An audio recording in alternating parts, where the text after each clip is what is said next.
ಎಲ್ಲ ಪತ್ರಕರ್ತ ಮಿತ್ರರಿಗೆ ಬಂಧುಗಳಿಗೆ ಸ್ವಾಗತ. ಮೊನ್ನೆ ದಿವಸ ದೇಶದ ವಿರೋಧ ಪಕ್ಷದ ಲೋಕಸಭೆಯ ವಿರೋಧ ಪಕ್ಷದ ನಾಯಕರಾದಂತಹ ರಾಹುಲ್ ಗಾಂಧಿಯವರು ನವದೆಹಲಿಯಲ್ಲಿ ಪತ್ರಿಕಾಗೋಷ್ಠಿಯನ್ನ ಮಾಡಿ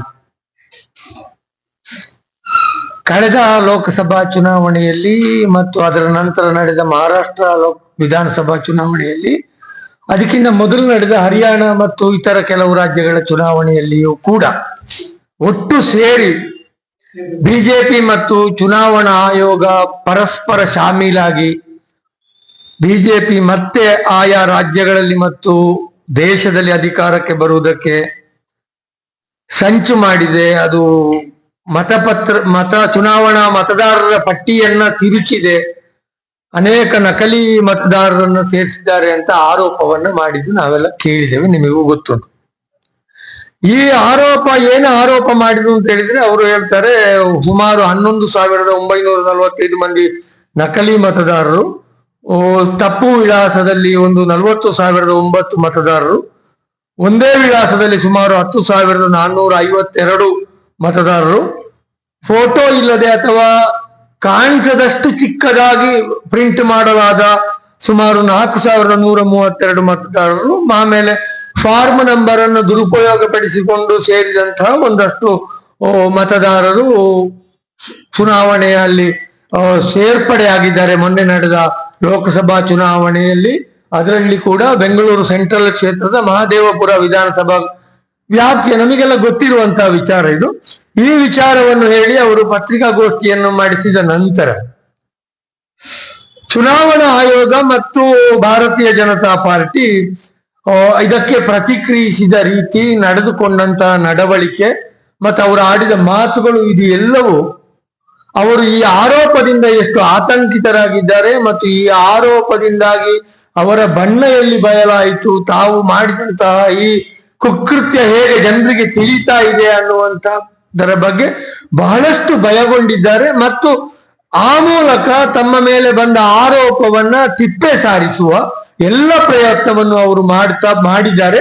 ಅದರ ಜೊತೆಗೆ ಬೇರೆ ಬೇರೆ ರೀತಿಯ ವಿಚಾರಗಳನ್ನು ಹೇಳುವುದರ ಮೂಲಕ ಜನರ ದಿಕ್ಕು ತಪ್ಪಿಸಿ ಈ ವಿಚಾರವನ್ನ ಮರೆತು ಬೇರೆ ವಿಚಾರದ ಕಡೆಗೆ ಅವರನ್ನ ಹೊರಳಿಸುವ ರೀತಿಯ ಪ್ರಯತ್ನಗಳನ್ನು ಮಾಡಿದ್ದಾರೆ.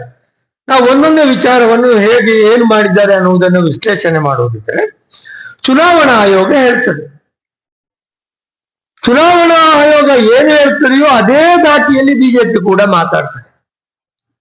ಯಾಕಂದ್ರೆ ಇಬ್ಬರು ಕೂಡ ಒಂದೇ ವಿಚಾರದಲ್ಲಿ ಇಬ್ಬರು ಕೂಡ ಕೈ ಮಿಲಾಯಿಸಿದ್ದಾರೆ. ಇಬ್ಬರು ಕೂಡ ಅಕ್ರಮ ಮತದಾರರ ಪಟ್ಟಿಯನ್ನು ತಯಾರಿಸುವುದರಲ್ಲಿ ಶಾಮೀಲಾದ್ರಿಂದಲೇ ಇವರಿಬ್ಬರು ಒಂದೇ ದಾಟಿಯಲ್ಲಿ ಮಾತನಾಡಿದ್ದಾರೆ. ಚುನಾವಣಾ ಆಯೋಗ ಹೇಳಿದೆ ಇದೊಂದು ಅಸಂಬದ್ಧ, ಆಧಾರರಹಿತ ಮತ್ತು ಬೇಜವಾಬ್ದಾರಿಯುತವಾದಂತಹ ಒಂದು ಆರೋಪ ಅಂತ ಚುನಾವಣಾ ಆಯೋಗ ಹೇಳಿದ್ದಾರೆ. ಅದು ಹಾಗೆಯೇ ಹೇಳಬೇಕು ಚುನಾವಣಾ ಆಯೋಗ. ಯಾಕೆಂದ್ರೆ ಯಾವತ್ತೂ ಕೂಡ ಒಬ್ಬ ಕಳ್ಳನನ್ನು ನೀನು ಕಳ್ಳ ಅಂತ ಹೇಳಿದ್ರೆ ನಾನು ಕದೀಲಿಲ್ಲ, ಈ ಆರೋಪ ಅಸಂಬದ್ಧ, ಈ ಆರೋಪ ಆಧಾರರಹಿತ ಅಂತಲೇ ಕಳ್ಳ ಹೇಳುವುದು. ಆದ್ರೆ ನೋಡಿ, ಅಸಂಬದ್ಧ ಮತ್ತು ಆಧಾರರಹಿತ ಅಂತ ಹೇಳುವ ಚುನಾವಣಾ ಆಯೋಗದ ಈ ಮಾತು 100ಕ್ಕೆ 100 ಸುಳ್ಳು. ಯಾಕೆ ಹೇಳಿದ್ರೆ, ರಾಹುಲ್ ಗಾಂಧಿಯವರು ಪತ್ರಿಕಾಗೋಷ್ಠಿ ಮಾಡಿ ಅದರಲ್ಲಿ ಪ್ರದರ್ಶಿಸಿದಂತಹ ಎಲ್ಲ ದಾಖಲೆಗಳು ಅದು ಚುನಾವಣಾ ಆಯೋಗವೇ ಒದಗಿಸಿದಂತಹ ದಾಖಲೆಗಳು.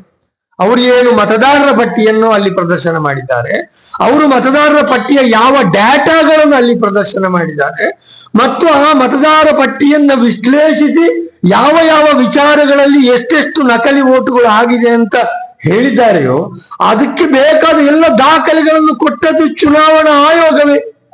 ಹಾಗಿರುವಾಗ ಇದನ್ನು ಆಧಾರರಹಿತ ಮತ್ತು ಅಸಂಬದ್ಧ ಅಂತ ಅವರು ಹೇಳುವುದಾದ್ರೂ ಹೇಗೆ? ಇದು ಮೊದಲನೆಯ ಪ್ರಶ್ನೆ. ಅದೇ ಎರಡನೇದು, ಇದನ್ನ ಅವರು ಬೇಜವಾಬ್ದಾರಿಯುತ ಒಂದು ಆರೋಪ ಅಂತ ಹೇಳ್ತಾರೆ.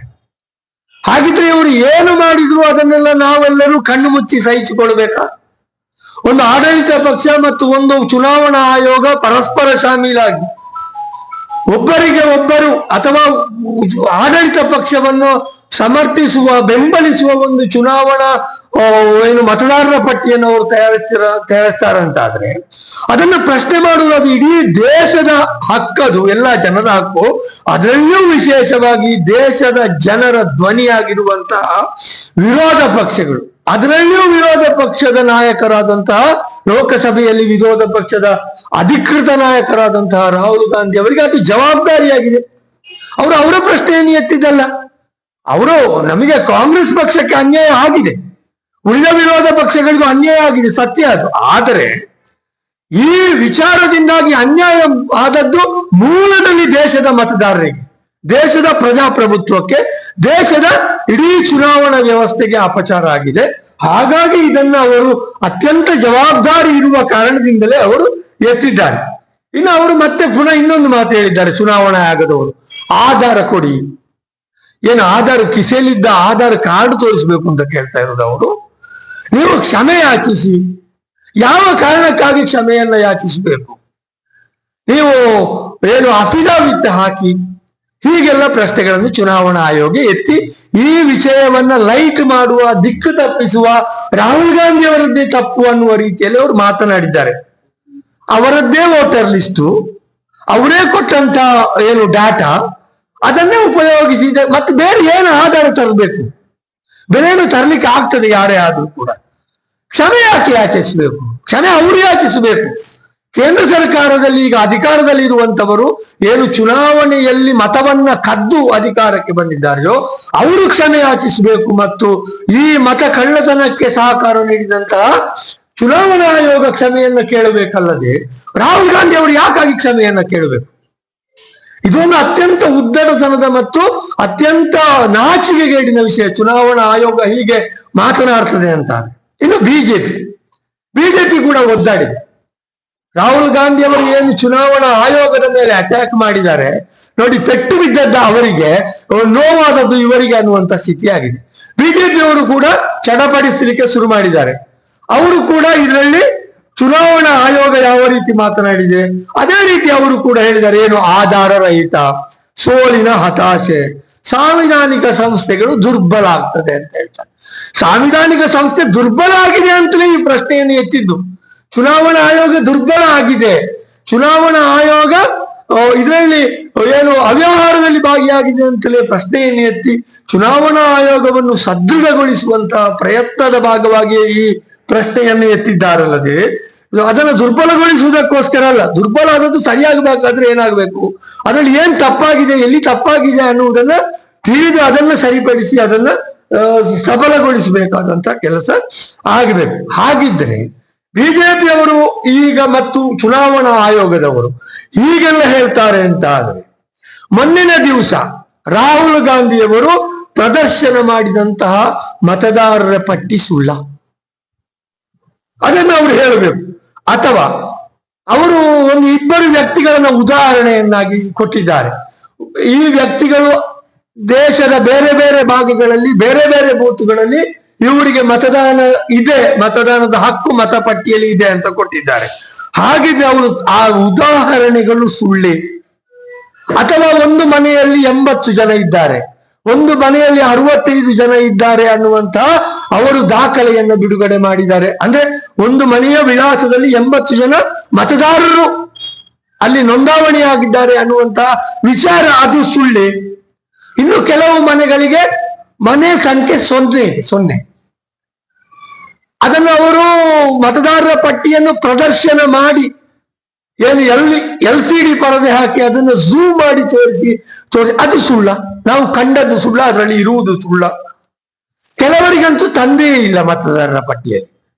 ಒಬ್ಬೊಂದು ABMDSS AFGH MI ಈ ರೀತಿಯಲ್ಲಿ ಅದರಲ್ಲಿ ಚುನಾವಣಾ ಮತದಾರರ ಪಟ್ಟಿಯಲ್ಲಿ ಹೆಸರುಗಳು ಇರುವುದು ಸುಳ್ಳೆ?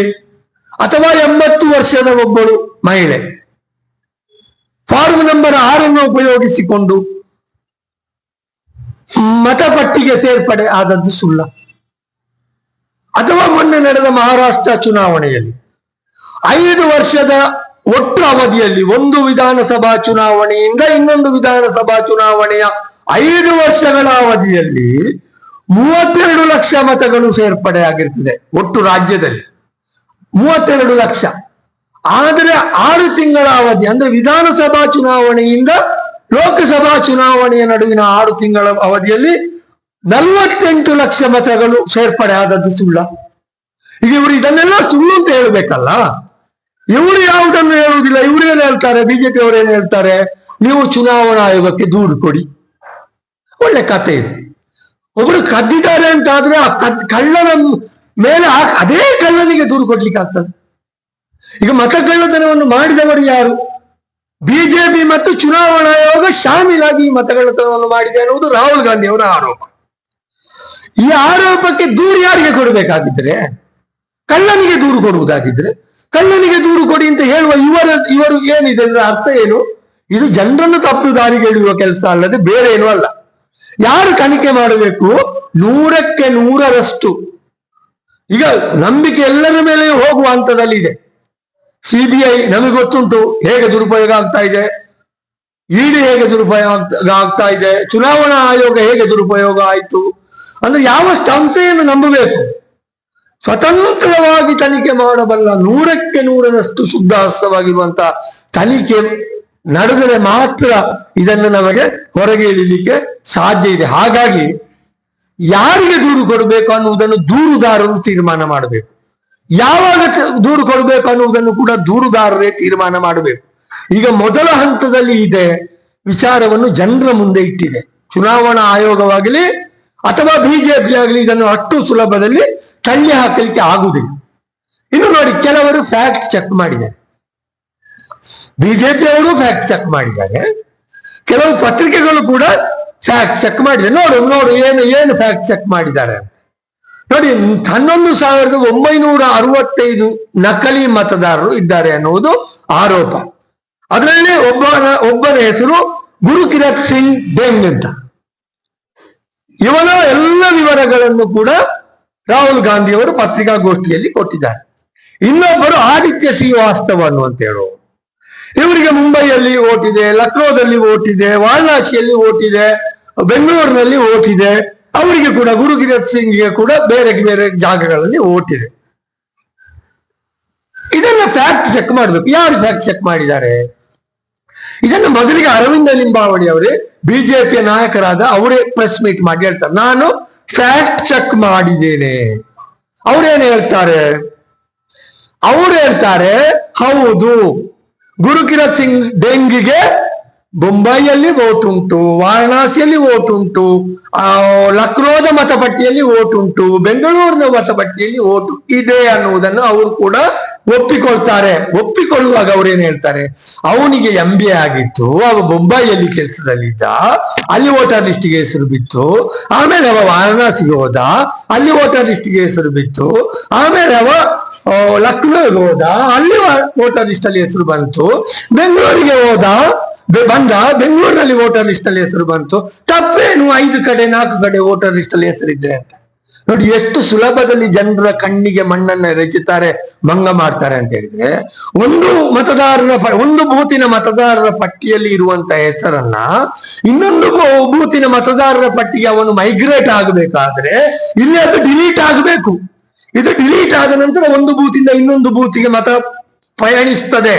ಅದು ಹೊರತು ಅಲ್ಲಿ ಹೋಗಿ ಅಲ್ಲಿಯೂ ಇಲ್ಲಿಯೂ ಇಡ್ಲಿಕ್ಕೆ ಎಂತದ್ದು ಸಂತೆಯಲ್ಲಿ ಮಾರ್ಕೆಟೇ ಅದು ಎಂತದು ಬೆಕ್ಕು ಮರಿ ಇಟ್ಟು ಒಂದು ದಿವಸಕ್ಕೆ ಒಂದು ಕಡೆಯಲ್ಲಿ ಮರಿಯನ್ನು ತಗೊಂಡೋಗಿ ಇಟ್ಟಾಗೆ ದಿನಕ್ಕೊಂದು ಬೂತಿನಲ್ಲಿ ಒಬ್ಬನಿಗೆ ಹೆಸರು ಸೇರಿಸ್ಲಿಕ್ಕೆ ಆಗ್ತದ?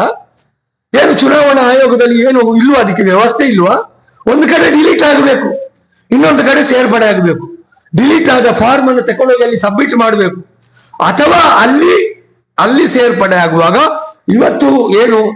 ಇವತ್ತು ತಂತ್ರಜ್ಞಾನ ಎಷ್ಟು ಬೆಳೆದಿದೆ, ಆಟೋಮೆಟಿಕ್ ಆಗಿ ಇಲ್ಲಿ ಡಿಲೀಟ್ ಆಗ್ತದೆ. ನಾನು ಕೂಡ ನನ್ನ ನಾನು ವಾಸ್ತವ್ಯವನ್ನು ಬದಲಾವಣೆ ಮಾಡಿದ್ದೇನೆ. ನಾನು ಮೊದಲು ಕೊರ್ತಿಗೆ ಗ್ರಾಮದಲ್ಲಿ ವಾಸ ಮಾಡ್ತಾ ಇದ್ದೆ. ಕಳೆದ 1 ವರ್ಷದ ಈಚೆಗೆ ನಾನು ಪುತ್ತೂರಲ್ಲಿ ವಾಸ ಮಾಡ್ತಾ ಇದ್ದೇನೆ. ನಾನು ಕೂಡ ಇಲ್ಲಿಂದ ಕೊರ್ತಿಗೆಯ ನನ್ನ ಬೂತಿನಿಂದ ನೆಲ್ಲಿಕಟ್ಟೆಯ ಬೂತಿಗೆ ನನ್ನ ಹೆಸರನ್ನ ಬದಲಾಯಿಸಿದ್ದೇನೆ. ಈಗ ನೀವು ಹೋಗಿ ಹುಡುಕಬೇಕು, ಕೊರ್ತಿಗೆಯ 220ನೇ ಬೂತ್ ಸಂಖ್ಯೆಯಲ್ಲಿ ಆ ಮತದಾರರ ಪಟ್ಟಿಯಲ್ಲಿ ನನ್ನ ಹೆಸರು ಇದೆಯಾ ಅಂತ. ಇಲ್ಲ, ಅಲ್ಲಿ ಡಿಲೀಟ್ ಆಗಿದೆ. ಡಿಲೀಟ್ ಆಗ್ತದೆ. ಹಾಗಿದ್ರೆ ಹೀಗೆ ಅಲ್ಲಿಯೂ ಇದ್ದ, ಇಲ್ಲಿಯೂ ಇದ್ದ, ಆಚೆಯಲ್ಲಿಯೂ ಇದ್ದ, ಇನ್ನೊಬ್ಬ ಆ ಅರವಿಂದ ಶ್ರೀವಾಸ್ತವ ಅವನ ಬಗ್ಗೆ ಇದೇ ಕಥೆ ಹೇಳ್ತಾರೆ. ಅವ ಅಲ್ಲಿದ್ದ ಇಲ್ಲಿದ್ದ ಬೆಂಗಳೂರಿಗೆ ಮನೆ ಬಂದು ವಾಸ್ತವ್ಯ ಬದಲಾವಣೆ ಮಾಡಿದ. ಆ ಬೂತ್ ಅಲ್ಲಿ ಉಂಟು, ಈ ಬೂತ್ ಎಲ್ಲವೂ ಇವರಿಗೆ ಬೇಕಾದಲ್ಲೆಲ್ಲ ಬೂತಲ್ಲಿ ಇವರು ಓಟನ್ನು ಇಟ್ಟುಕೊಂಡು ಬದಲಾಯಿಸುವುದಾದ್ರೆ ಅದು ಕೂಡ ತಪ್ಪಲ್ಲ. ಹಾಗಿದ್ರೆ ಇದು ಇದು ಏನು ಅರ್ಥ ಆಗ್ತದೆ ಅಂತ ಹೇಳಿದ್ರೆ ಬಿಜೆಪಿಯವರು ತಿಪ್ಪೆ ಸಾರಿಸುವ, ಮುಖ ಉಳಿಸುವ ಪ್ರಯತ್ನ ಮಾಡ್ತಾ ಇದ್ದಾರೆ ಅಂತ. ಎರಡನೇದು, ಒಂದು ವಿಳಾಸದಲ್ಲಿ 80 ಜನ ಮತದಾರರಿದ್ದಾರೆ. 2-3 ಉದಾಹರಣೆಗಳನ್ನು ರಾಹುಲ್ ಗಾಂಧಿ ಅವರು ಕೊಟ್ಟಿದ್ದಾರೆ. ಇದನ್ನ ಪೇಪರ್ನವರು ಅದನ್ನ ಸತ್ಯಾನ್ವೇಷಣೆ ಮಾಡಿದ್ದಾರೆ, ಫ್ಯಾಕ್ಟ್ ಚೆಕ್ ಮಾಡಿದ್ದಾರೆ. ಅದನ್ನು ಬಿಜೆಪಿಯವರು ಕೂಡ ಅವರೇ ಹೇಳಿದ ಹಾಗೆ ಫ್ಯಾಕ್ಟ್ ಚೆಕ್ ಮಾಡಿದಾರಂತೆ. ಇಬ್ಬರು ಅಲ್ಲಿ ಹೋಗಿದ್ದಾರೆ. ಇಂಡಿಯಾ ಟುಡೇ ಪತ್ರಿಕೆಯವರು ಮುನಿರೆಡ್ಡಿ ಗಾರ್ಡನ್, ನಮ್ಮ ಇದೆಲ್ಲ ಮಹದೇವಪುರ ವಿಧಾನಸಭಾ ಕ್ಷೇತ್ರದ ಮುನಿರೆಡ್ಡಿ ಗಾರ್ಡನ್ ಅನ್ನುವಂತಹ ಪ್ರದೇಶದಲ್ಲಿರುವ ಒಂದು 35 ನಂಬರ್ದ ಮನೆಗೆ ಇಂಡಿಯಾ ಟುಡೇ ಅವರು ಟಿವಿ ಅವರು ಹೋಗಿ ಫ್ಯಾಕ್ಟ್ ಚೆಕ್ ಮಾಡಿದ್ದಾರೆ. ಕೇವಲ 2 ಅಥವಾ 3 ಜನ ಮಾತ್ರ ವಾಸ ಮಾಡಲಿಕ್ಕೆ ಸಾಧ್ಯ ಇರುವಂತಹ ಒಂದು ಮನೆ. ಆ ಮನೆಯಲ್ಲಿ ಒಬ್ಬ ವಾಸ ಆಗಿದ್ದಾನೆ. ಆ ಮನೆಯ ಓನರ್ ಬಿಜೆಪಿಯ ವೋಟರ್ ಅಂತ ಅವನೇ ಮಾತಿನಲ್ಲಿ ಒಪ್ಪಿಕೊಳ್ತಾ ಇದ್ದಾನೆ. ಈ ಮನೆಯಲ್ಲಿ 80 ಜನರ, ಈ ಮನೆಯ ವಿಳಾಸದಲ್ಲಿ 80 ಜನರ ಹೆಸರು ಮತದಾರರ ಪಟ್ಟಿಯಲ್ಲಿದೆ.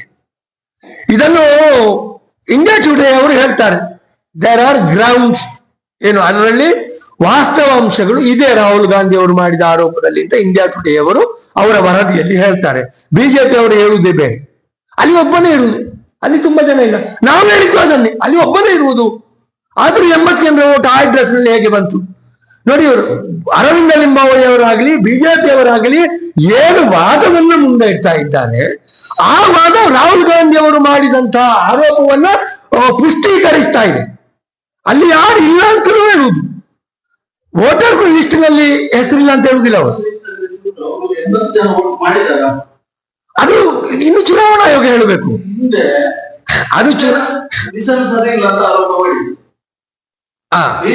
ಹೌದು ಹೌದು. ಈಗ ಬಟಾ ಬಯಲಾಗಿದೆ ನೋಡಿ. ಈಗ ವೋಟರ್ ಲಿಸ್ಟ್ ಅಲ್ಲಿ ಬೇರೆ ಬೇರೆ ಕಡೆದು ತಿದ್ದುಪಡಿ ಬರ್ತದೆ, ಚುನಾವಣಾ ಆಗ್ತದೆ, ಯಾರೆಲ್ಲ ಇಲ್ಲ ತಿಳಿಸಿ, ಆನಂತರ ಹೆಸರು ಚೇಂಜಸ್ ಆದ್ರೆ ತಿಳಿಸಿಲ್ಲ. ಹಾಗಿದ್ರೆ ಆಯಾ ಇದರಲ್ಲಿ ಪಕ್ಷ ಕಡೆ ಅವರಿಲ್ಲ ಇವರಿಲ್ಲ ಮಾಡ್ಬೇಕು ಮಾಡಿ ಮಾಡ್ತಾರೆ, ಇಲ್ಲಿ ತೆಗಿಸ್ತೀನಿ.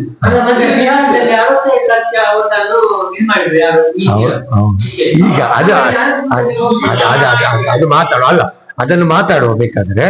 ಆದ್ರೆ ನೋಡಿ, ಪಕ್ಷದವರು ತೆಗಿಸ್ತಾರೆ. ಇವ್ರೇನ್ ಮಾಡ್ತಿದ್ರು, ಪಕ್ಷದವರು ತೆಗಿಸಲಿಲ್ಲಪ್ಪ. ಚುನಾವಣಾ ಆಯೋಗಕ್ಕೆ ಏನು ಸನ್ನಿ ಹಿಡ್ದದ್ದು? ವೋಟ್ ಮಾಡಿ ಚುನಾವಣಾ ಆಯೋಗ ಹೇಳ್ಬೇಕು ಅದನ್ನು, ನಮ್ಮ ಹತ್ರ ಕೇಳುದಲ್ಲ. ಅವ್ರು ನೀವು ಅಫಿಡವಿಟ್ ಹಾಕುದಲ್ಲ, ಅವರು ತೆಗಿಬೇಕು. ಅವರು ಡಾಟಾ ತೆಗೆದು ತೋರಿಸಿ ಹಿಡೀಲಿ ಅದನ್ನು ಮುಖಕ್ಕೆ. ಅವ್ರು ಯಾಕೆ ಬಿಜೆಪಿ ಅವರಾಗಿ ಮಾತಾಡುದು? ಅವ್ರಿಗೇನು ಅಗತ್ಯ ಉಂಟದು? ಅವರು ಬಿಡುಗಡೆ ಮಾಡ್ಲಿ. ಅವರು ವೆಬ್ಸೈಟ್ ಬಂದ್ ಮಾಡಿ ಬೀಗ ಹಾಕಿ ಕೂತಿದ್ದಾರೆ. ಯಾಕೆ ಗೊತ್ತಾಗ್ತದೆ ಅಂತ ವೆಬ್ಸೈಟ್ ಅಲ್ಲಿ ಗೊತ್ತಾಗ್ತದೆ. ಚುನಾವಣಾ ಆಯೋಗಕ್ಕೆ ನಾವು ಮಾಡಬೇಕಾದ ಸಮಯದಲ್ಲಿ ಕಂಪ್ಲೇಂಟ್ ಮಾಡ್ತೇವೆ. ಕಳ್ಳನಿಗೆ ಕಂಪ್ಲೇಂಟ್ ಮಾಡ್ಲಿಲ್ಲ, ಮಾಡುವುದಿಲ್ಲ ನಾವೀಗ. ಕಳ್ಳನ ಮೇಲೆ ಕಳ್ಳನಿಗೆ ಕಂಪ್ಲೇಂಟ್ ಮಾಡ್ಲಿಕ್ಕಿಲ್ಲ. ಈಗ ನಾನು ಕದ್ರೆ ನೀವು ಯಾರಿಗೆ ಕಂಪ್ಲೇಂಟ್ ಮಾಡ್ತೀರಾ?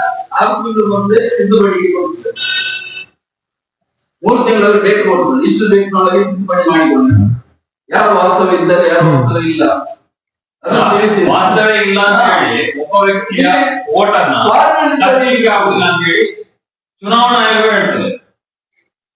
ನಮ್ಮ ಊರಿನಲ್ಲಿ ನಾನು ಪರ್ಟಿಕ್ಯುಲರ್ ಆಗಿ ಒಂದು ವೋಟರ್ 19 ವರ್ಷದಿಂದ ಊರಲ್ಲಿದ್ದ, ಇದನ್ನು ಹೇಗೆ ಇಟ್ಟುಕೊಂಡಿದ್ದೀನಿ ಅದನ್ನು ಊರಿಗೆ ಕೊಡ್ಬೇಕು ಅಂತ ಹೇಳ್ತಾರೆ. ಅಲ್ಲ ಅದು ಸರಿ. ಈಗ ಒಂದು ಕಡೆ ಇನ್ನೊಂದು ಕಡೆ ಅಲ್ಲ ಒಂದು ಕಡೆಯಿಂದ ಇನ್ನೊಂದು ಕಡೆಗೆ ಶಿಫ್ಟ್ ಆಗ್ತದೆ. ಹೌದು, ಉಂಟು ಅಂತ ನಾವು ಹೇಳುದು ಅದನ್ನೇ. ಚುನಾವಣಾ ಆಯೋಗ ಸರಿ ಇಲ್ಲ ಅಂತ. ಚುನಾವಣಾ ಆಯೋಗ ಅಲ್ವಾ? ಮಾಹಿತಿ ಯಾಕೆ? ಒಂದು ಕಂಪ್ಯೂಟರ್ ಒಂದು ಬಟನ್ ಅಲ್ಲಿ ಬರ್ತದೆ ಟ್ಯಾಲಿ ಆಗುವ ಫೋಟೋಗಳು. ಯಾಕೆ ಬರುವುದಿಲ್ಲ?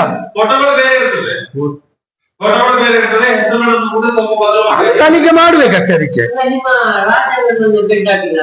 ಅಲ್ಲ ಇದು ಮುಗಿಲಿ, ಅದು ಮತ್ತೆ ಮಾತಾಡು. ಈಗ ಒಂದು ವಿಳಾಸದಲ್ಲಿ 80 ಮತದಾರರು, ಇನ್ನೊಂದು ಕಡೆ ಬಿಆರ್ ಸ್ಟ್ರೀಟ್ ನಲ್ಲಿ ಕೂಡ ಇದೇ ಕತೆ. ಬಿಆರ್ ಸ್ಟ್ರೀಟ್ ನಲ್ಲಿ ಹೋಗಿ ಪತ್ರಕರ್ತರು ಅಲ್ಲಿ ತನಿಖೆ ಮಾಡ್ತಾರೆ. ಅಲ್ಲಿ ಮನೆಗಳೇ ಇಲ್ಲ, ಅಲ್ಲಿ 35 ವೋಟ್ ಉಂಟು. BRC ಅಡ್ರೆಸ್ ಅಲ್ಲಿ ಇದು ಹೇಗೆ ಬರ್ತದೆ?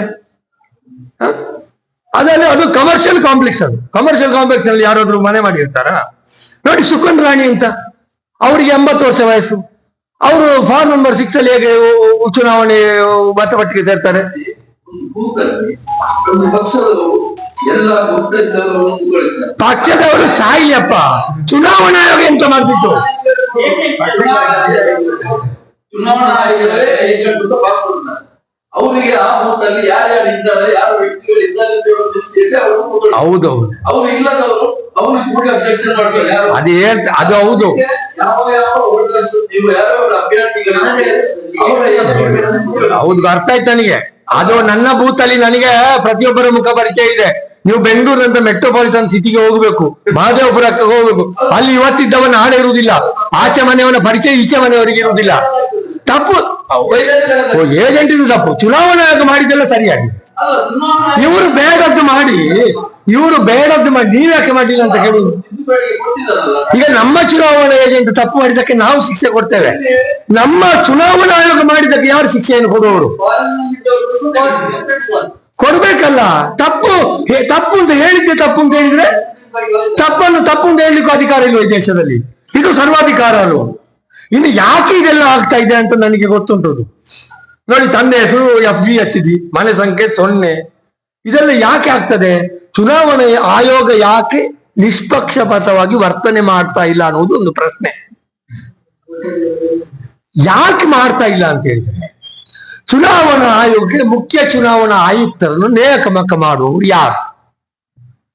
ಇದು ಮೂಲಭೂತವಾಗಿ ಬದಲಾವಣೆ ಆಗಬೇಕಾದದ್ದು. ಇಲ್ಲಿ ಮೊದಲು ಒಂದು ವ್ಯವಸ್ಥೆ ಇತ್ತು. ಚುನಾವಣಾ ಆಯೋಗಕ್ಕೆ ಚುನಾವಣಾ ಆಯೋಗದ ಆಯುಕ್ತರನ್ನು, ಮುಖ್ಯ ಆಯುಕ್ತರನ್ನು ಆಯ್ಕೆ ಮಾಡುವ ಸಮಿತಿಯಲ್ಲಿ ಪ್ರಧಾನಮಂತ್ರಿಗಳು ಇದ್ರು, ಗೃಹ ಮಂತ್ರಿಗಳು ಇದ್ರು, ವಿರೋಧ ಪಕ್ಷದ ನಾಯಕರಿದ್ರು, ಜೊತೆಗೆ ಸುಪ್ರೀಂ ಕೋರ್ಟಿನ ಮುಖ್ಯ ನ್ಯಾಯಾಧೀಶರಿದ್ರು.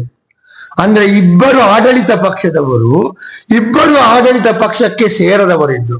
ಆಗ ಏನಾಗ್ತಿತ್ತು ಅಂತ ಹೇಳಿದ್ರೆ, ಅಲ್ಲಿ ಒಂದು ನಿಷ್ಪಕ್ಷಪಾತವಾದಂತಹ ವ್ಯಕ್ತಿ, ಯಾವುದೇ ಪಕ್ಷಕ್ಕೆ ಸೇರದ ವ್ಯಕ್ತಿಯನ್ನ, ಯಾವುದೇ ಪಕ್ಷಕ್ಕೆ ವಿಶೇಷ ಒಲವು ಇಲ್ಲದವರನ್ನ ಆಯ್ಕೆ ಮಾಡುವಾಗ ಮಾಡ್ಲಿಕ್ಕೆ ಸಾಧ್ಯ ಆಗ್ತಿತ್ತು. ಸುಪ್ರೀಂ ಕೋರ್ಟ್ ನ್ಯಾಯಾಧೀಶರು, ಮುಖ್ಯ ನ್ಯಾಯಾಧೀಶರು ಮತ್ತು ವಿರೋಧ ಪಕ್ಷದ ನಾಯಕರು ಆಬ್ಜೆಕ್ಷನ್ ಹಾಕಿದ್ರೆ ನೇಮಕಾತಿ ಆಗುದಿಲ್ಲ, ಒಮ್ಮತದಲ್ಲಿ ತೀರ್ಮಾನ ಆಗ್ತದೆ. ಆದ್ರೆ ಈ ಮೋದಿ ಸರ್ಕಾರ ಆಡಳಿತಕ್ಕೆ ಬಂದ ನಂತರ ಏನ್ ಮಾಡ್ತದೆ? ಕತ್ತರಿ ಆಗ್ತದೆ. ಸುಪ್ರೀಂ ಕೋರ್ಟಿನ ಮುಖ್ಯ ನ್ಯಾಯಾಧೀಶರನ್ನು ಈ ಆಯ್ಕೆ ಸಮಿತಿಯಿಂದ ಹೊರಗೆ ಇಡ್ತದೆ. ಯಾಕೆ ಇಡ್ತದೆ?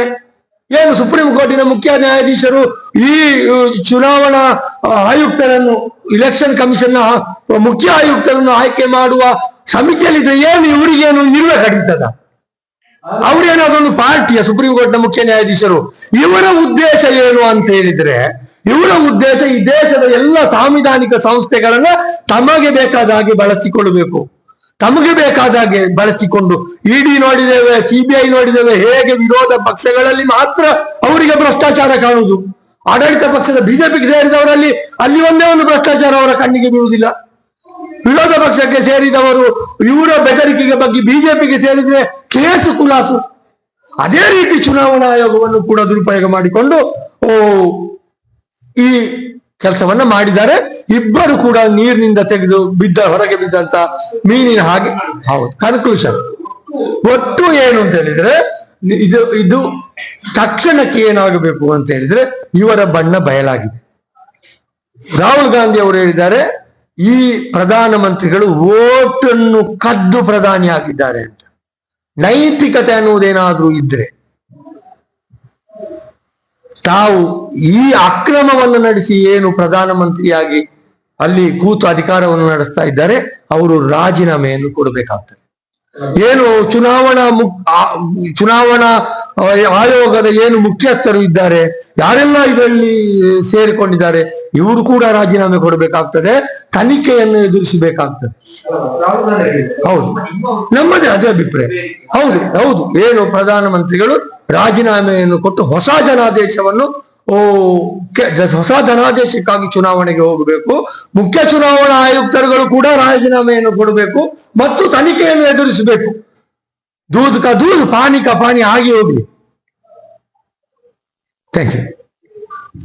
ಈ ಚುನಾವಣಾ ಆಯುಕ್ತ ಆಗುವಾಗ ವಿರೋಧ ಪಕ್ಷದಲ್ಲಿ ಹಾ ವಿರೋಧ ಪಕ್ಷದಲ್ಲಿ ಈ ಚುನಾವಣಾ ಆಯುಕ್ತ ಆಯ್ಕೆ ಆಗುವಾಗ ವಿರೋಧ ಪಕ್ಷದವರಿದ್ರು ಚೀಫ್ ಮುಖ್ಯ ವಿರೋಧ ಪಕ್ಷದವರು ಈಗಲೂ ಇದ್ದಾರೆ. ಏನ್ ಮಾಡಿ ಅವರದ್ದು ಮೂರರಲ್ಲಿ ಒಂದು ನಡೆಯುವುದಿಲ್ಲ. ನಿಮಗೆ ಸುಪ್ರೀಂ ಕೋರ್ಟ್ನ ಮುಖ್ಯ ನ್ಯಾಯಾಧೀಶರು ಇದ್ರೆ 4ರಲ್ಲಿ 2 ಈಕ್ವಲ್ ಆಗ್ತದೆ. ಅದನ್ನು ಅವರು ಕಾನೂನು ಮಾಡಿದ್ದಾರೆ, ತಿದ್ದುಪಡಿ ಮಾಡಿದ್ದಾರೆ. ಅದವರು ಹೇಳಿದ್ದವರೆಗೆ ಎತ್ತಲಿಲ್ಲ.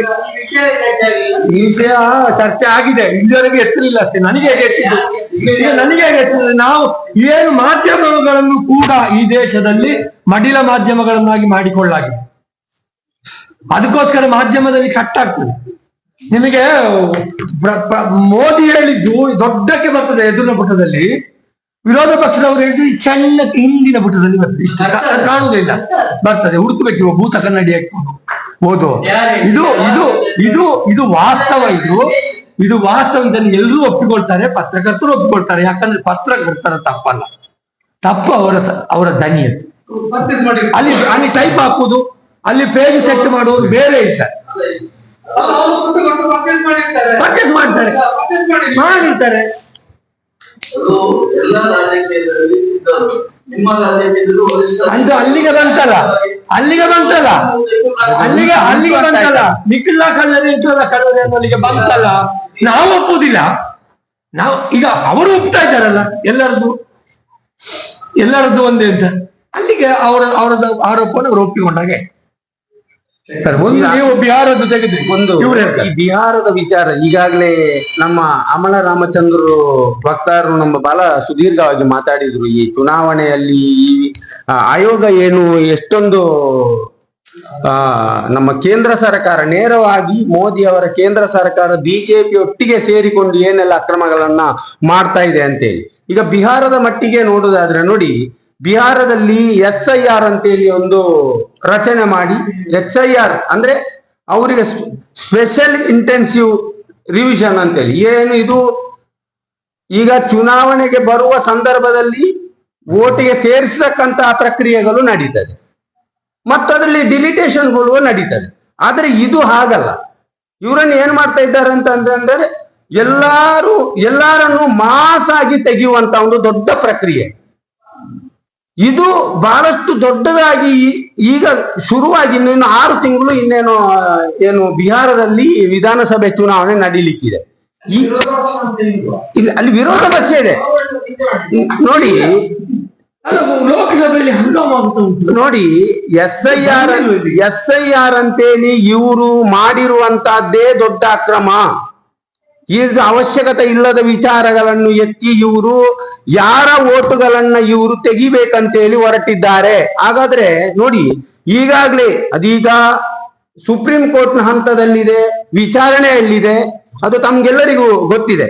ಈಗ ನೋಡಿ, ಅಲ್ಲಿ 64,000 ಓಟುಗಳನ್ನ ಅವರು 64,076 ಓಟುಗಳನ್ನ ಅವರು ಡಿಲೀಟ್ ಮಾಡಬೇಕು ಅಂತೇಳಿ ಅವರು ಹೇಳಿದ್ದಾರೆ.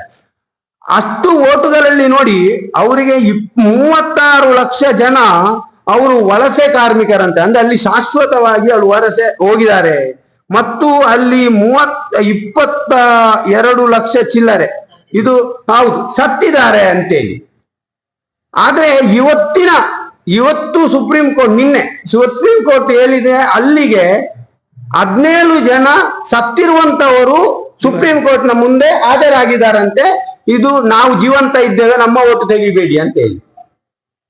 ಹಾಗಾದ್ರೆ ಏನು ಇದರ ಅಸಲಿಯತ್ತು ಏನು ಅಂತೇಳಿ ನೋಡಿ 80 ಓಟು ಮನೆಯಲ್ಲಿತ್ತು.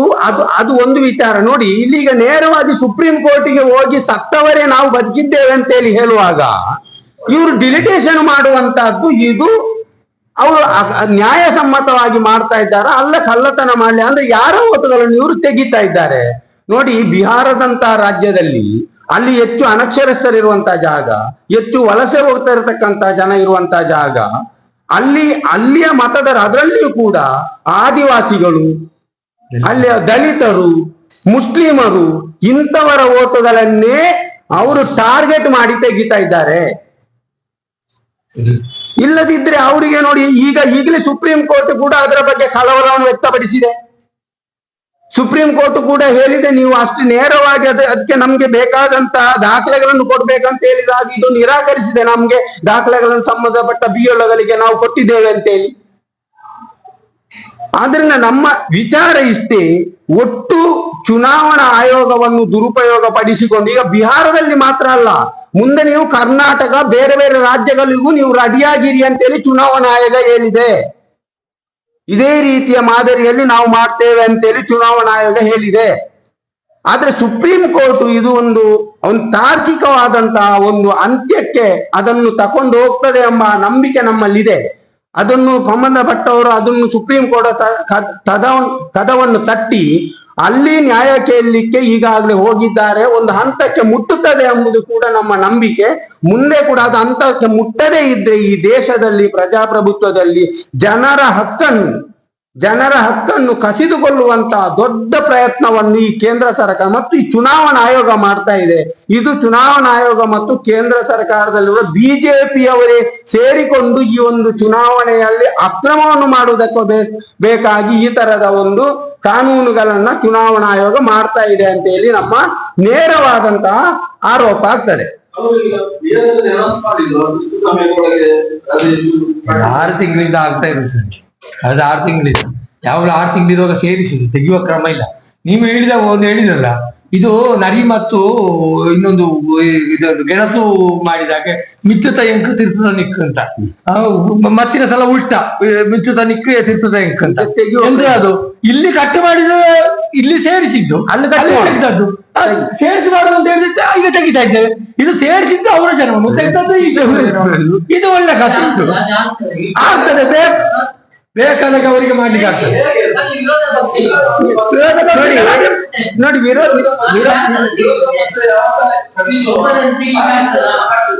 ವಿರೋಧ ಪಕ್ಷ ಮಾತಾಡ್ತಲೇ ಇದೆ. ನೋಡಿ ಆಗ್ತದೆ. ಇವರು ಏನು ಮಾಡ್ಲಿಕ್ಕೆ 17 ಮಾಡಿ ಅಲ್ಲ, ಈಗ 17 ಜನ ಸುಪ್ರೀಂ ಕೋರ್ಟ್ಗೆ ನಾವು ಸತ್ತಿಲ್ಲ ಅಂತ ಹೇಳಿ ಹೋಗಿದ್ದಾರೆ ಎಂಬುದು ಸುಳ್ಳ. ಅದು ಯಾಕೆ ತೆಗೆದಿದ್ದಾರೆ? ಒಬ್ಬ ವ್ಯಕ್ತಿಗೆ ಅನ್ಯಾಯ ಆದ್ರೂ, ಒಬ್ಬ ವ್ಯಕ್ತಿಗೆ ಕೂಡ ಮತದಾನ ವಂಚಿತರಾದ್ರೂ ಅದು ತಪ್ಪೇ ಅಲ್ವಾ?